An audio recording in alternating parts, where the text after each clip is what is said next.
Excellencies, members of Parliament, distinguished guests.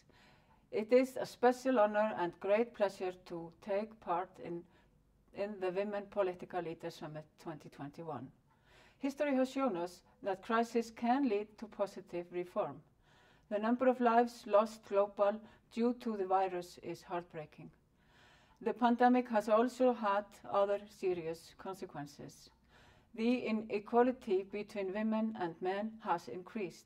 The crisis has shown us that participation of women is highly critical. Business as usual is not an option.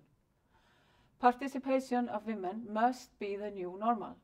We must be committed to advancing the gender equality agenda and increase the inclusion and the visibility of women in leadership positions.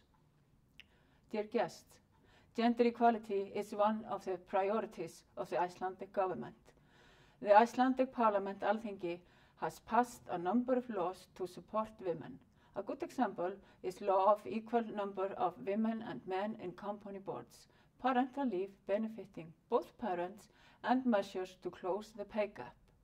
In addition to concrete measures, we women must work together across continents and across different sectors. Working together is the key to advance the gender equality agenda and build up resilience to meet global challenges. Every year, the Reykjavik Global Forum under the theme Power Together provides an exceptional opportunity for dialogue, creating a roadmap to support the gender equality agenda. The Icelandic Parliament and the government are proud to co-host this event in cooperation with women political leaders. I look forward to see you all in Reykjavik in November.